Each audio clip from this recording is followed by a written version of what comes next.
My emotions during our Pebble Beach experience this year, showing 2 cars at Pebble Beach, were just, you know, a roller coaster. And really, I would say the reason for that is I feel like my career, my father's career, and really the story of Curated is the underdog. All right, guys, welcome back to the channel here. So this is part of the stuff that you don't see behind the scenes here at Pebble Beach. There's a lot of what I like to call as herding cats. We're dealing with some transportation logistics, which is all kind of the behind the scenes stuff. If there's cars coming in from all over, cars that got to go places, they got to meet with people, they've got deadlines, we've got interviews, we got to prep for the tour. So there's a lot of things going on that doesn't always make it onto the main channel. And is a very finely tuned dance. So part of the fun, but we'll get it done. Put it in reverse, Terry. Bang it up there. What is he doing? All right, guys, first car here. Looks like we are now getting ready to meet our other truck, and the show is beginning. When I think of the underdog, I think of my father and this one-man show. He operated this mechanic shop out of this warehouse. He would sell cars, he would fix cars.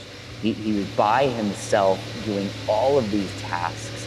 I was helping him to clean cars and move cars, but really it was a one-man show. And if you think about the miracles that were performed out of that little warehouse, it's truly magical. I mean, it's the story of the American dream. And I would say that my biggest lesson from my father is the story of hard work. Now, fast forward, and I look at Curated much the same. This December, Curated will be 10 years old. That will also mark 19 years of my official career in the car world. I started with my first car event in December of 2005. I have to say hello to both of you. John, how are you, brother? You look younger and thinner. You look amazing. Thank you. Thank you so much. We purchased the Code Zero. Oh, yeah. Yes. Yes. Yes. That, yeah. Yes. Oh, well, you two know each other. Yes, very well, for many years. Oh, I see. Jim brought P45. Still, I do. Yes. To my first car show. And I was a baby at the time, and he literally it put my car show on the map.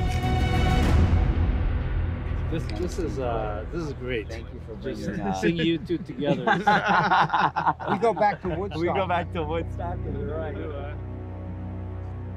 When you think of Pebble Beach and you think of the other collectors and brands that bring cars, you have brands like Honda, you have collectors that have spent $2 million, $5 million on a restoration, and you think of the importance of Pebble Beach, and then you think of our brand. You know, we're a fairly new brand. We don't have the experience of many other brands and many collectors, and for all sake, we are a boutique store. We're a boutique shop with very young individuals. So we got the F50 off, now the main truck with all of our cars are here. So starting off, we've got the Kode and then the Lotec, the car that's the big show.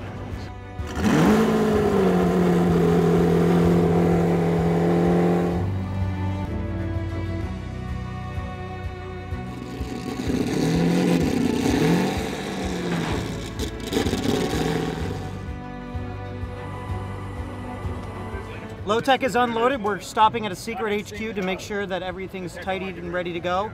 Then we're gonna do our free flight checks and initial test runs with everyone here.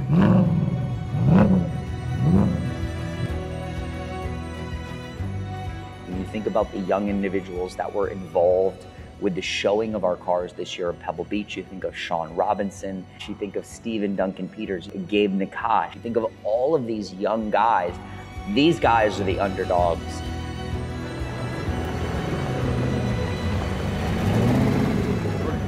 So this is a surreal experience for me. We are back at Pebble Beach Concours d'Elegance.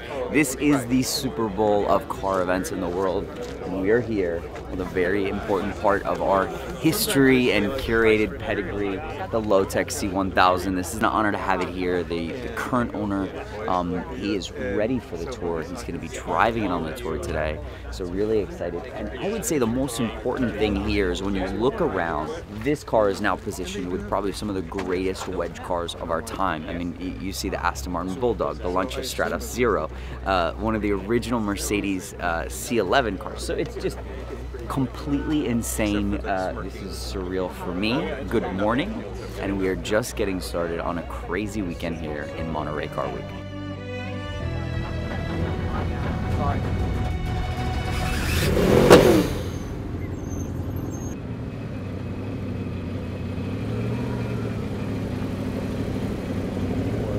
We had a few running issues at the end of the tour that the guys actually fixed just in time for the show.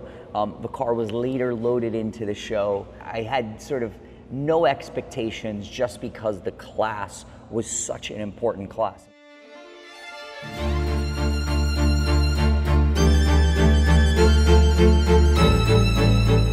Welcome back. We are here at Quail 2024. Behind me is an amazing selection of 3 Koenigsegg CCXs that we have had through our collection here at Curated. This one is one of my personal favorites, Koenigsegg CCXR, that received the Ghost package upgrades. You can tell by the front splitter and the double stage wing. An amazing car. Also, manual transmission, one of a handful of these cars ever fitted with the manual. This car here, sold to a great client of ours, stayed in the family. Silver over blue, pressed car Koenigsegg CCX, and another CCX fitted with the famous Top Gear wing. This car also has the Dimag wheels.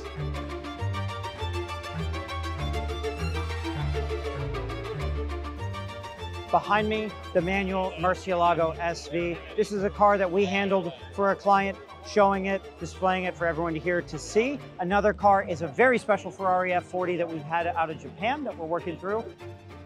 From the finer points of this Murcielago SV, first thing is the fantastic color. The color name is what's called Maroon Eclipse. This color first debuted on Lamborghini in the Diablo 6.0 SE for the special edition. They had the Maroon Eclipse for the sunset, and they also had a very, very beautiful light gold champagne for the sunrise. So moving on into the interior, some unique features of this car. You have the small graphics, comfort seats, manual transmission of the Murcielago SV, of which we think only 5 cars were ever ordered with the manual transmission. Another unique detail of the SV, excuse me guys, is this top speed, low wing. A lot of those SVs have the larger high downforce wing, but a very subtle look, making it almost like a GT3 touring spec. Out of all the events going on in the peninsula, Quail really does take the cake, where this is a gathering of motorsports in all capacities, new cars, old cars, events, marketing, trade, all of it's going on here. You have manufacturers releasing new cars, great brands, Koenigsegg, Gordon Murray with the T50. This is the stage now where so many brands are launching things. This is the place to be.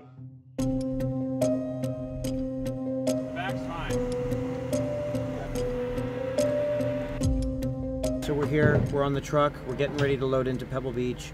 This is it, this is the last leg. We can place the car. This is getting to the culmination of all the long hours, all the sleepless nights. Everyone that's put their hand on this car to get it to this point. Now we've got to get her on the field, get her wiped down and placed, and ready for show day.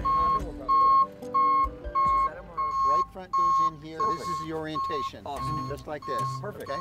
Great. All right. Thank you. So this is a very, very special moment. And if you guys know anything about what we do and the things that we've done, you know exactly what this is. This is the Lotec C1000. It's probably the first time this car has ever been publicly shown on this type of level since it was first introduced in 1992 and 1993, originally at the Geneva Auto Show and then later at the Frankfurt Motor Show. We are here as part of the Wedge-Shaped and Concept Cars Prototype class, which is a first of its kind class at Pebble Beach Concours d'Elegance. This is arguably the most important event in the world, and we're not just showing one car, but we're actually showing 2 cars in this class today. A few months ago, we had an opportunity to purchase and then later resell the Code Zero, which was originally designed by Ken Okuyama. He was the designer of the Ferrari Enzo and a ton of other very, very important cars.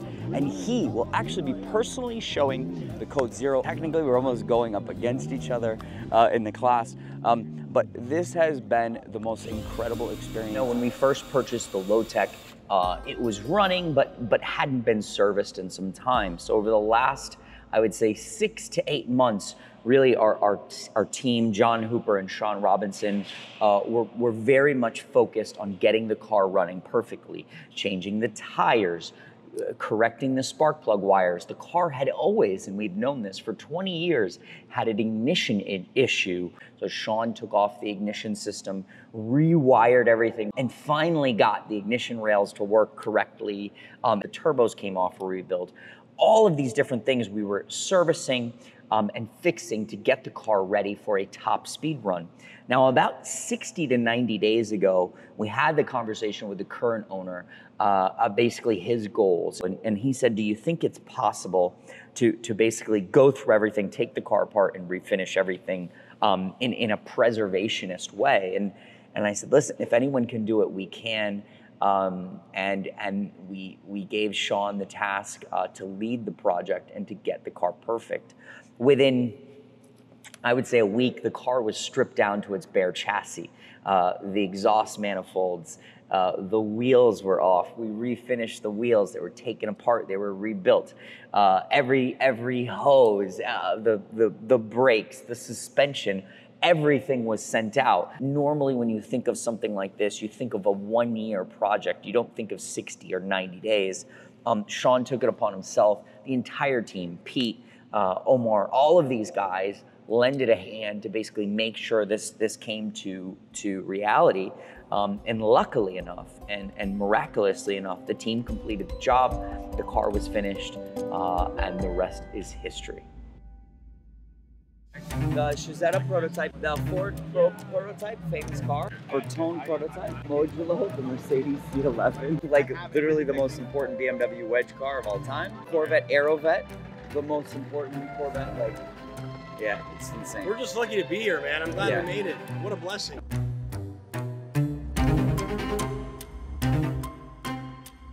That's cool. That's the Queen's Land Rovers. Yes. That is fucking cool. If you look back at our video from last year during Pebble Beach weekend, I was insanely nervous. You might have caught me throwing up somewhere over there on the bay. This year, the nerves are not the same. I think it's more about excitement and sharing this car. I think the general public, the response to the Lotec has been amazing. And listen, we'll see. We are in a class of really some greats. You've got the Aston Martin Bulldog, which was completely restored, owned by an incredible collector as well. Very, very passionate collector that also has the Lancia Stratos Zero that's in the earlier wedge-shaped class. A little nerve-wracking, but nothing like last year. So we're just gonna have fun, share the cars, share the passion, and really just enjoy being at the world's greatest automotive event.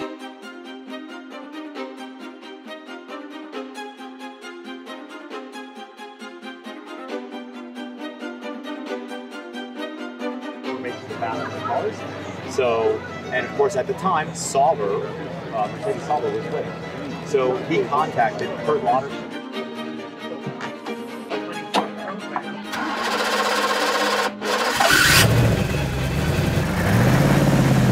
Jonathan, the owner, is doing an incredible job. And I think it's so important for a younger generation like himself to be showing this car and sharing it with the judges. Whatever's meant to be is meant to be, but we have a very good chance of this car doing well.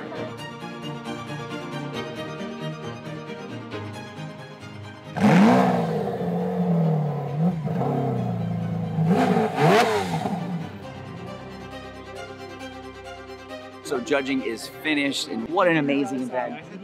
What an exciting moment for the brand, the company, and I have to say thank you so much to everyone that has come up to me and sort of recognized that you know, our videos and fans and supporters, it means the world. About 5 minutes ago, somebody actually had me in tears because of some really nice words. So this is the result of so many great people being here at Pebble, so many great people supporting the brand, showing support, loving the brand, and believing in what we do.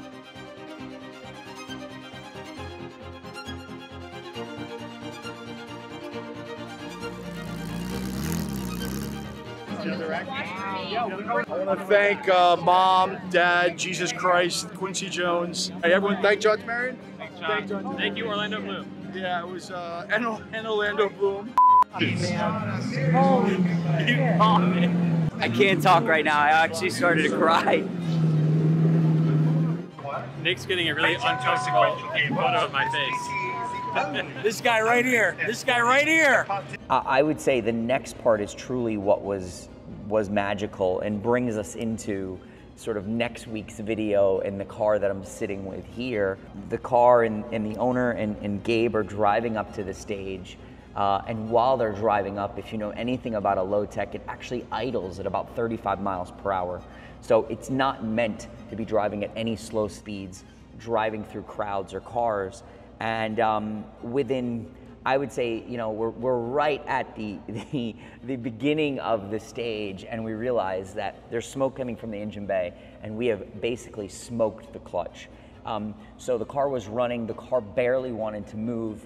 I had more concerns about actually, you know, continuing to smoke the clutch, seeing more smoke come out of the car. So at that moment, I called everyone around. Already, our entire team was there to celebrate with us. Everybody was walking with the car, which was completely like out of a movie. And then the last, you could call it 100 yards, the entire team pushed the car over the stage onto the sort of winner's moment. And the funny part about it is, and I would say the best part, is we've never done this. We've never won an award like this. We've never been on stage. But Herschel from our team didn't realize that he was actually supposed to walk off the podium. So he's standing there in the excitement, and there's some great photos of Herschel just standing there. I think we are the first people to ever celebrate a third place win with such excitement. You know, to see this car on center stage, to see this car with a third place ribbon and win was absolutely miraculous. My dude. Love you, buddy. Love you, buddy. When we come together, weird stuff happens, man. Like Lotecs at Pebble Beach. What even is a Lotec? Oh, I can't even talk. When we come together, miracles happen. This was no miracle. We had an army of amazing human beings that came together to help make this happen. Thank you to our client for trusting in us to buy this car. It was a kind of an oddball thing when we first got it, but and a lot of this was Gabe's idea and his brilliance and manifestation somehow. And this young man is the reason why you have to dream big and think big, and it's about the man. Love you, buddy. Dude, without you, none of this is possible. So, thank you, bro. Congratulations. Congrats. Kurt Lodersmith. Yeah. Cheers, you guys. What a way to accept an award is have our entire team pushing this car over the stage and this insane emotional moment. Congratulations to the entire team. Now, Herschel, meanwhile, he's our Bulldog, and it further sort of exemplifies and sort of this next video is an ode to Herschel in many ways, because listen, a team member might not be strong enough, a team member might give up, and the car I'm actually sitting with here today, we were chasing this collection for months and months and months and months, and halfway through the process I gave up. I said, I don't know if I can do it anymore. It's an emotional roller coaster. I'm going to focus on other things. And that's when Herschel really shined. Herschel jumped on a flight to Dubai, spent weeks and weeks negotiating, weeks and weeks and weeks putting pieces to a puzzle together. And the culmination is the car behind us, which is, I think, the second or third most expensive car that we've ever sold. Probably one of the most exciting cars that we've ever sold. And again, the story of Herschel, the story of the underdog, and the story of Curated is just beginning.